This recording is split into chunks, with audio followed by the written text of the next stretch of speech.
Ladies and gentlemen, welcome back to the Indie Zone podcast.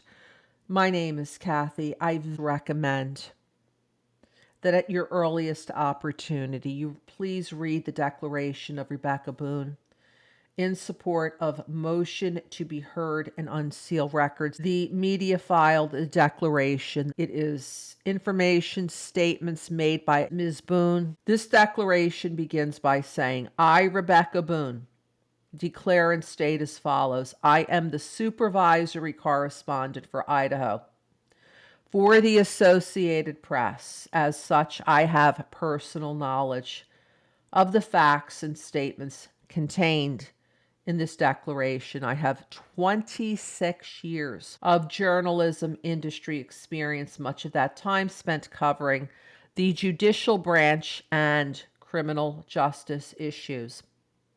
I have reported on the November 13th, 2022, unalivings of 4 University of Idaho students, the subsequent criminal investigation, and the arrest and prosecution of Brian Kohberger. I graduated from the University of Idaho with a bachelor's degree in journalism in 1999, and I covered the courts and law enforcement beat for the Lewiston Tribune before I joined the AP in 2002 as a reporter in the Boise Bureau. In 2013, I was promoted to my current position of supervisory correspondent, tasked with leading AP's news coverage in Idaho. I have extensive experience covering criminal and civil litigation in state and federal courts. I was an Idaho Press Club board member from 2014 until 2023, when I stepped down due to time constraints. I'm a longtime advisory board member of the University of Idaho School of Journalism and Mass Media. I became a Loyola Law School Journalism Law School Fellow in 2012.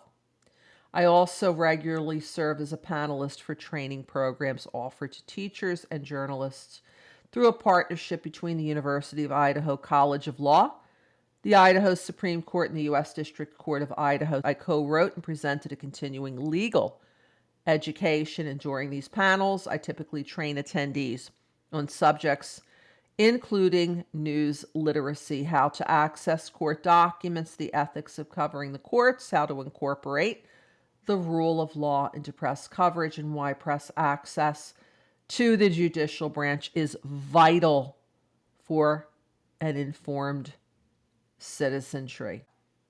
Now that Mr. Kohberger has reached a plea deal with the state and has pleaded guilty, those fair trial concerns are resolved, and the court should unseal court documents and increase transparency in this case.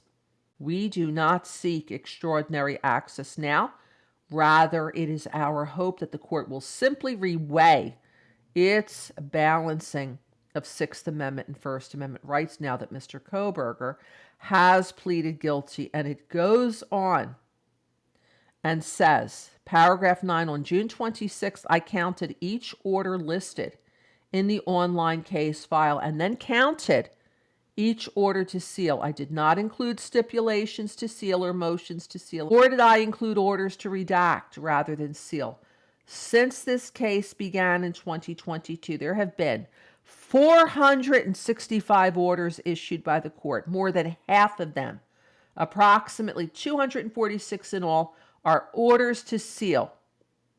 When the proceedings were being held in Latah County, the bulk of the sealing occurred at the beginning of the case and was mostly limited to material that had been returned from search warrants to internet and phone providers, banks, and the like. And then paragraph 11.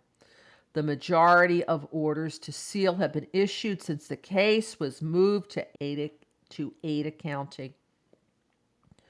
I will leave you to read the rest of this document. It is written by a member of the press with high credentials who went through and actually counted the orders. It is saying here that most of these orders to seal have come from Ada County, and that would mean from Judge Hippler. This is Kathy. Thank you for joining us today.